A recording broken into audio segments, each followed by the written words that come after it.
फिलहाल हमारे साथ बातचीत करने के लिए राज्यसभा के सांसद और जेएमएम पार्टी के वरिष्ठ नेत्री डॉक्टर महुआ माझी जी है। मैडम, कल बीजेपी ने 5 बड़ी घोषणाएं की है और घोषणाएं के साथ साथ वो जो असम के मुख्यमंत्री सह चुनाव बीजेपी के प्रभारी है, सह-प्रभारी, उन्हें साफ तौर पर कह दिया है कि इस बार जो है हेमंत सोरेन की सरकार की सुपड़ा साफ, उनकी इस बार सरकार नहीं बनने वाली है। सबसे पहले तो मैं नवरात्रि की शुभकामना दूंगी सभी को और ये कहना चाहूँगी कि सुपड़ा साफ तो भाजपा का होगा। ऐसे भी वो तो झारखंड में थे ही नहीं, हमारी ही सरकार थी, जेएमएम की सरकार, महागठबंधन की सरकार।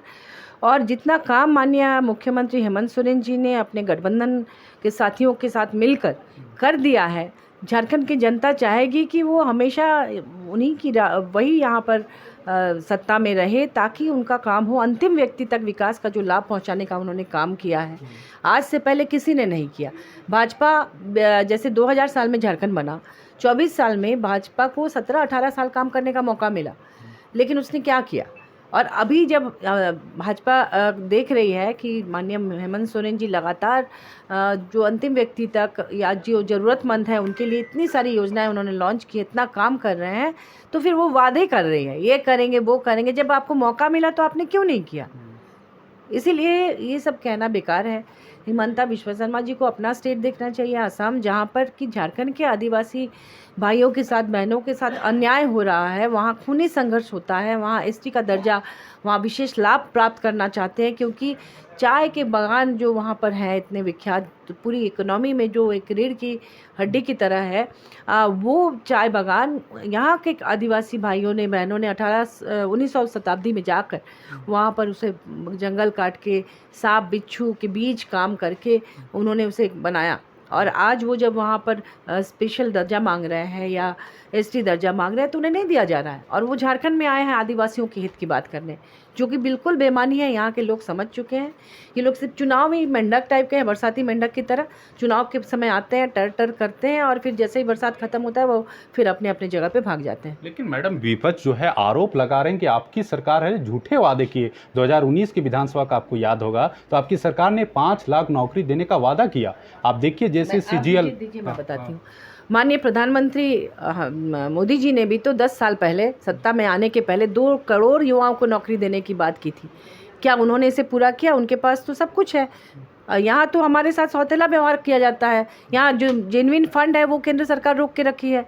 कोयले की रॉयल्टी के 1,36,000 करोड़ रुपए, जो कि यहाँ की जनता का हक है, जिससे कि यहाँ के युवाओं को रोजगार मिल सकता था। 5 लाख क्यों, 10 लाख युवाओं को रोजगार मिल सकता था। वो अपने ही दे के यहाँ के स्टेट को पंगु बनाना चाहते हैं, लेकिन फिर भी इतनी कुशलता से माननीय मुख्यमंत्री जी सब कुछ संभाले हुए हैं। मैया सम्मान योजना करके महिलाओं को समृद्ध कर रहे हैं। भाजपा के कार्यकाल में डबल इंजन की सरकार में यहाँ ट्रैफिकिंग की, महिलाओं की तस्करी होती थी। एक पन्नालाल नाम के एक यहाँ पे ट्रैफिकर थे जो 15,000 आदिवासी लड़कियों की तस्करी किए थे, वो जेल में हैं। तो उनके कार्यकाल में तस्करी, महिला तस्करी चरम पर थी। उनको सम्मान देकर माननीय हेमंत सोरेन जी ने यहाँ मैया सम्मान योजना लागू किया। 50 साल की उम्र से लेकर वृद्धा पेंशन लागू किया। विधवा पेंशन हर उम्र की महिलाओं के लिए है। बच्चियों के लिए किशोरी समृद्धि योजना है सावित्रीबाई फुले, जो कि 12वीं तक में उनको 40,000 रुपये 8वीं से 12वीं तक मिलेगा। युवाओं को मुख्यमंत्री रोजगार सृजन योजना के माध्यम से लोन में सब्सिडी देकर रोजगार देने का काम कर रहे हैं। पलाश ब्रांड लॉन्च किया। खेल में जो प्रतिभाशाली हमारी बहनें हैं उनको प्रमोट करने के लिए पोटो हो खेल योजना किया।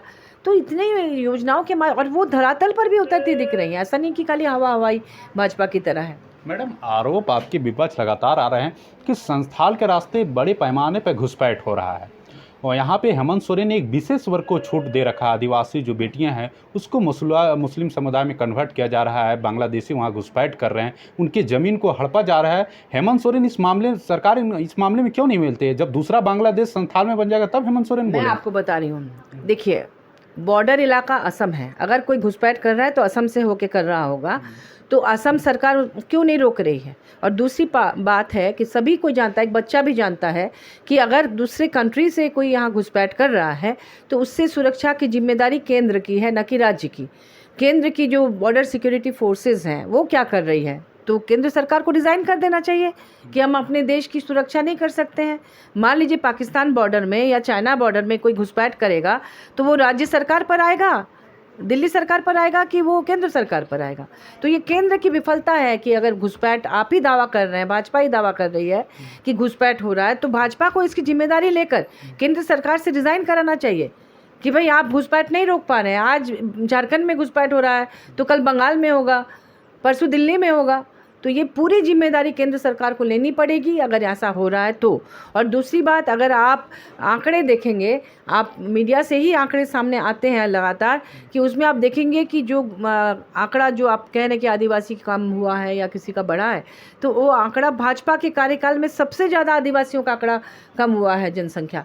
वो उस समय बाबूलाल मरांडी जी थे यहाँ मुख्यमंत्री, कभी अर्जुन मुंडा जी थे, तो कभी रघुवर दास जी थे। वो आंकड़ा सामने रखिए और बात कीजिए, तो हम आपको दिखा देंगे कि आंकड़ों की बात क्या करेंगे आप।